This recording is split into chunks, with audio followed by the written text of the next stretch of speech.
কুয়াশা বুঝতে পারছো মাঠটার মধ্যে? দেখো পুরো কুয়াশা। 6টা কিন্তু বেজে গেছে। আমি কতটা হেঁটে আসলাম। সূর্য উঠে গেছে। ও মা আদিত্যায় নমঃ, ও মা আদিত্যায় নমঃ, আদিত্যায় নমঃ। এটা হচ্ছে আমাদের প্রাইমারি স্কুল। এখান থেকে আমি ক্লাস 1 থেকে পড়েছি। আমি কেন, আমার পুরো গোষ্ঠী এখানে পড়েছে। তখন মোটামুটি এই স্কুলটা সব থেকে নামকরা স্কুল ছিল। তো দেখিয়ে দিলাম তোমাদের। চলো, এই দেখো। আর এখানটায় না একটা গাড়ি, ঠেলা গাড়ি বসতো, আচার চানাচুর এসব নিয়ে বসতো। আমরা খুব আসতাম, এখানে খেলতাম। এই গ্রাউন্ডটা তখন ঢাকা মানে ঘেরা ছিল না, এখন তো ঘিরে দিয়েছে।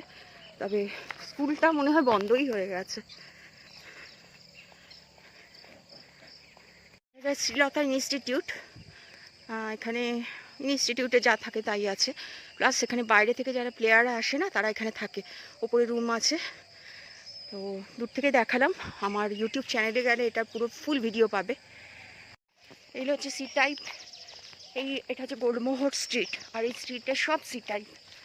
দেখতে পাচ্ছ কত উপরে কোয়ার্টারগুলো। তো এগুলো হচ্ছে সব সি টাইপ। আর এইদিকে হচ্ছে দেখো ইনস্টিটিউটের মাঠটা। এখানে পুরো সিঁড়ি করে বসার জায়গা আর কি। প্রোগ্রাম হয় এখানে। আরেকটা জিনিস দেখাচ্ছি চলো সামনে। সামনে হচ্ছে শ্রীলতা মাঠ। এটা হচ্ছে শ্রীলতা মাঠ, বিশাল বড় জায়গা। এখানে খেলা হয়, বিভিন্ন টুর্নামেন্ট হয় এখানে। আকাশটা দেখো।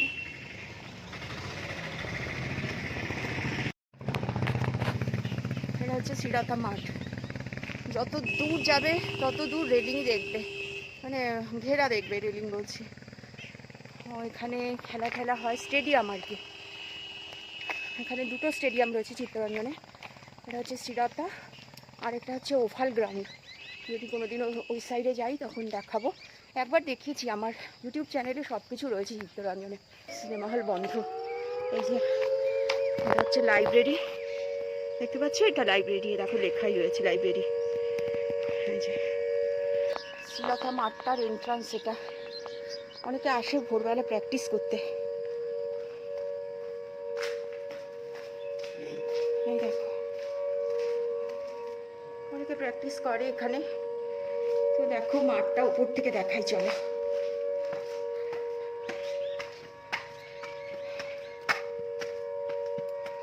এই দেখো মাঠ কেমন লাগছে বলো।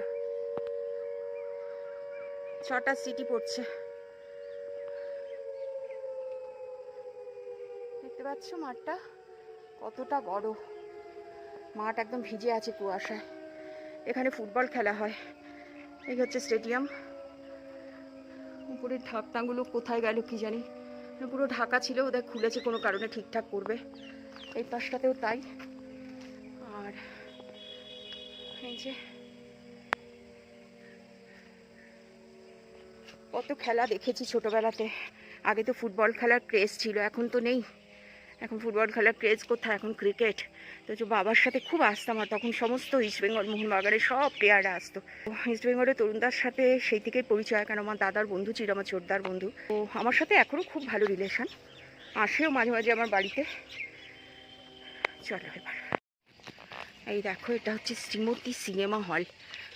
এই সিনেমা হলটা এখন বন্ধ, বহু দিন থেকেই বন্ধ। কে সিনেমা আর দেখবে, সিনেমা হলগুলো বন্ধ। কে দেখবে হলে গিয়ে, কে সিনেমা দেখেই না। রঞ্জন সিনেমা হলটা তাও চলে, ওটা এসি সুন্দর করে সাজিয়েওছে, ওটা চলে। তবে এটাতে তো বন্ধ, বহু বছর বন্ধ হয়ে গেছে। আর এদিকে কিছু বানাচ্ছে, এই জন্য লাইব্রেরির এদিকটা সিমেন্ট বাড়ি ইট সব পড়ে আছে। চলো, অনেক বেলা হয়ে গেল, যাই দেখি একটু ফ্রি হ্যান্ড করি। ক্যান্ডি যদি করতে দেয় তো ভালো, ও করতে দেয় না, ও সামনে এসে লাফালাফি করে। হ্যাঁ, চোরের কথা শুনে তো আমার এখন ভয় হয়ে গেল। মাঝে মাঝে বাজার যাই বলো, মার্কেট যাই সন্ধ্যাবেলাতে। এই দেখো, এই রোডটা দিয়ে আসলাম আমি, এই রোডটা দিয়ে আসলাম, বুঝতে পারছো? চলে এসেছি আমাদের মেন রোডটাতে। আর একটুখানি হাঁটলেই আমার রাস্তাটা চলে আসবে, আমার স্ট্রিটটা। কেমন লাগলো আজকের ভিডিওটা অতি অবশ্যই জানিও। এরকমভাবে ছোট ছোট করে তোমাদের সাথে শেয়ার করব চিত্তরঞ্জন শহরটা কতটা সুন্দর।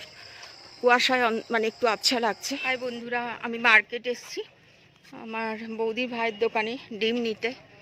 দেখো কি সুন্দর সামনের বাগানটা, গাছ লাগিয়েছে কত রকমের গাছ। এটা একটা ধুতরা গাছ, অরেঞ্জ কালারের ধুতরা হয়, কেটে দিয়েছে মনে হয়।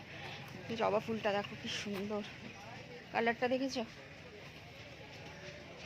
পেয়ারা গাছটাতে এত বড় বড় পেয়ারা হয়, সেই বেনারসের পেয়ারা বলে না। লেবু গাছ কি নেই, সব কিছু রয়েছে এখানে। দিকে কি আছে দেখি, আছে কলমের আম গাছ, আমি জানি না।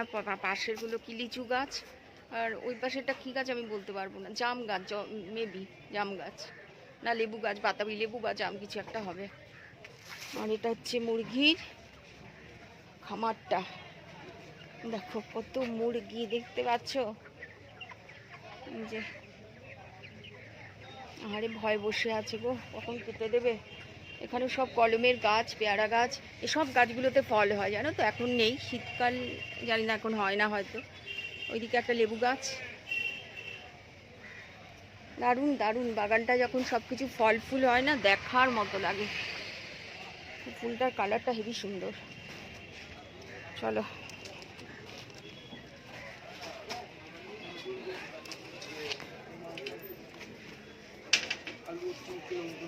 যে ডিমের দোকান, সুভাষদারির সামনের বাগানটা। এই দেখো এখানে রয়েছে 1 কিলো পালং শাক। পালং শাকটা ভীষণ ভালো, সব চাষিদের সবজি। আমি চাষিদের কাছ থেকেই সবসময় সবজি কিনি। এমনি দোকান থেকে ওই রাতের বেলায় গেলে তখন ধরো যাদের ওই বড় দোকান সবজি, সেখান থেকে কিনতে হয়। বাকি আমি সবসময় চাষিদের সবজি কিনি, ভীষণ টেস্টি হয় ওদের সবজি। তো এই যে পালং শাক 1 কিলো, এখান থেকে আমি অল্প খাবো আর বাকি ক্যান্ডির জন্য দেবো। ওর ভাত বসাবো কিছুক্ষণ পর। এই জিমি চুপ কর। গাজর রয়েছে এখানে 1 কিলো, ক্যান্ডি গাজর লাগে প্রচুর। পেঁপে, ক্যান্ডির, আর ফুলকপি, দেখো চাষিদের ফুলকপি কত ছোট ছোট কি সুন্দর। টমেটো রয়েছে এখানে 650, আর বেগুন রয়েছে 1 কিলো। আমি তো বেগুনের পোকা, মানে শীতের বেগুন খেতে এত ভালো লাগে না। বেগুন ভর্তা, বেগুন ভাজা, দুর্দান্ত লাগে আমার খেতে, রুটি দিয়ে গরম ভাতের সাথে ভীষণ ভালো লাগে। এখানে রয়েছে 1 কিলো আপেল। আর এই যে গাঁদা ফুল কিনে নিয়ে আসতে বাধ্য হলাম, এখন ফুল কিনতে হবে শীতকালে। আর রয়েছে এখানে অনেক ডাব, 1/2 কিলোর মতো বকফুল।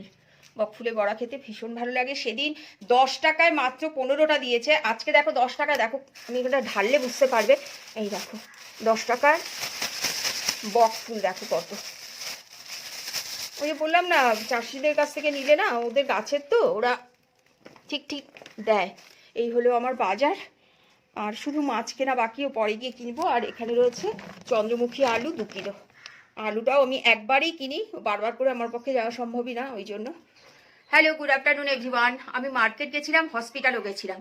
হসপিটালে গিয়ে আমি দেখলাম যে রিসিপ্ট দেখাচ্ছে মেডিসিন, তো সেই মতো গিয়ে এলপি কাউন্টারে গেলাম। দেখো 3টে পাতা, আবার আমাকে দেখাতে হবে ওষুধ, তারপর আবার দেবে। এত বিরক্ত লাগছে না আমার, কি বলবো। বাকি আরও একটা যে স্লিপিং পিল, সেটা তো পেলামই না, আবার বলছি বিকেলে যেতে। আমি মানে পাগল হয়ে যাবো এই হসপিটাল বাড়ি করতে করতে। এত কাজ করতে হয় না আমাকে, যে মানে আমি বলি, সত্যি বলছি, আমি বলেই করি, অন্য কেউ হলে পারতো না গো। এত অসুস্থতা নিয়ে, এত মেন্টাল প্রেশার নিয়ে আমি যেভাবে ছুটি না, হ্যাঁ উপরওয়ালা হয়তো সেই জোরটা দিয়েছে। তো তারপর গেলাম মার্কেট। ক্যান্টির জন্য অনেক সবজি লাগে, ওই শীত পড়েছে, এই টাইমটাই খাওয়ানো যায়। আর সাথে আমারও কিছু লাগে, তো চলো শেয়ার করে রাখছি। ফুলকপিটা বসিয়ে দিলাম, এদিকে ভাত বসাবো। চালটা একটু ভিজিয়ে রাখলাম, 2 মিনিটে হয়ে যাবে। চালটা ভিজিয়ে রাখলে না খুব তাড়াতাড়ি হয়। কাশ্মীরি মির্চ দিয়ে দিলাম, ব্যাস এই কষে গেলেই হয়ে যাবে। ম্যাগি মশলা দেবো আমি। আলু পটলের তরকারি, ফুলকপির তরকারিতে ম্যাগি মশলা দিই, ভীষণ টেস্টি হয় খেতে। চিকেনটা দিয়ে দিয়ে মধ্যে পেঁপেটা উপরে রাখতে হয়, তারা তো না পুরো পেঁপে গলে যায়, এই জন্য বড় বড় করে কেটেছি। চিকেন আমার না সপ্তাহে 7 কিলো করে লাগে জানো, ওদের দুজনে। ক্যান্ডিকে তো আমি চিকেন ছাড়া যদি মাছ বা ডিম বা নিউট্রিলা এসব দিয়ে দেই না, ও খেয়ে নেবে, কিন্তু জিমি খাবে না, সেই জন্য চিকেন আনতেই হয় আমাকে অনেক বেশি। লাউ কেটে নিয়েছি এখানে, এখানে দিলাম চিংড়ি মাছ, লাউ চিংড়ি করব। এখানে জিরের গুঁড়ো, একটু ধনের গুঁড়ো দিয়েছি, শুকনো লঙ্কা তেজপাতা ফোড়ন দিয়েছি, চিংড়িটা অল্প ভেজে নিলাম, আর লাউ আর কাঁচা লঙ্কা গোটা দিয়ে দিলাম। আর তো কিছু লাগে না লাউয়ে, আমি তো দেই না, অনেকে আদা ঠাদা দেয়, আমি দেই না কখনো লাউয়ে আদা, আমার খুব একটা ভালো লাগে না আদা দিয়ে লাউ দিয়ে এসব। লবণ দিয়ে দিলাম, হলুদও দেওয়া হয়ে গেছে, সব দেওয়া হয়ে গেছে। একটু ঢেকে দেবো।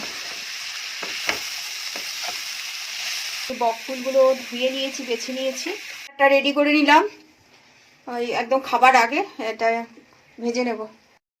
হ্যালো ফ্রেন্ডস, মূলো দেখো গ্রেট করে নিয়েছি আর লবণ দিয়ে মেখে রেখে দিলাম। এবার এই মূলোটা একটু জানোই শক্ত হয়, এবার জলটা বেরিয়ে যাবে, নরমও হয়ে যাবে, তারপর মশলা দিয়ে মেখে আজকে মূলো পরোটা করব। তো সেই জন্য আগে একটু রেডি করে নিলাম। ওটা নুন দিয়ে মেখে রেখেছিলাম, যেহেতু জলটা বেরিয়েছিল, জলটা আমি চিপে ফেলে দিয়েছি। এবার এর মধ্যে দেব কয়েকটা মশলা, দেব আর একটু লবণ দিয়ে দিলাম, কারণ লবণ যা দিয়েছিলাম সব তো চিপে বের করে দিয়েছি। আর এটা বাইন্ডিংয়ের জন্য একটু ছাতু দেব, বেশি দেব না, অল্পই দেব। একটু জিরের গুঁড়ো দেব, কাশ্মীরি মির্চ দেব, চাট মশলা দেব, চাটপাটা হবে সেই জন্য চাট মশলাটা দেওয়া। ব্যাস মোটামুটি সব কিছু দেওয়া হয়ে গেল। দেব ধনে পাতা কুচি। এ দেখো একটা পরোটা আমি ভেজে নিলাম, বেলাটা আর তোমাদের সাথে শেয়ার করতে পারিনি। এখানে রয়েছে আরও একটা, বেলে নিয়েছি, এটা ওদিকে রেখে এটা ভেজে নিই। একটু রসুন কুচি দেবো ভেবেছিলাম, সেটা আর দেওয়া হলো না, কারণ রসুন ছোলাও ছিল না, আবার রসুন ছুলবো। রসুন কুচি দিলেও খুব টেস্ট হয়, মানে টেস্টটা আরও ইনহ্যান্স করে, রসুন যে কোনো খাবারে দিলেই সেটার স্বাদটা খুব ভালো হয়। আর আমি তো রসুন খেতে ভীষণ ভালোবাসি, রান্নাতে রসুন আমার খুব ভালো লাগে। তো এটা হোক, এক পিঠে বাটার লাগিয়ে উল্টে দিলাম, আর এক পিঠে বাটার লাগিয়ে নিচ্ছি। ঘি বাটার আমার দুটোই ভালো লাগে, তবে বাটার বেশি আমি পছন্দ করি।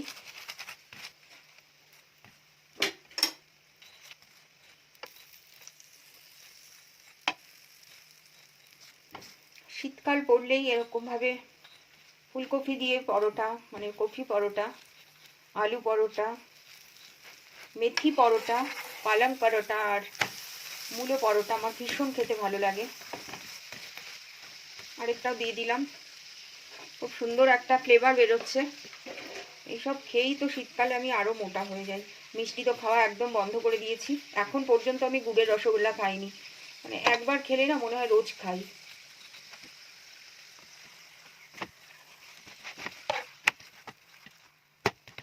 এই পিঠটা খুব ভালো করে বাটারটা লেগে গেছে। এটা যে কোনো চাটনি দিয়ে খেতে পারো তোমরা, অনেকে ধনেপাতা চাটনি দিয়ে খায়, পুদিনা ধনেপাতা, তো আমার তো সস দিয়ে বেশি ভালো লাগে বলে আমি সস দিয়ে খাই। হাই ফ্রেন্ডস, এই দেখো আমি নিয়ে বসে গেছি পরোটা, এই যে সস, আর সাথে এই যে মুখ থেকে জল পড়ছে, দেখো ডাকছে, দেখো ডাকছে, দেখছো?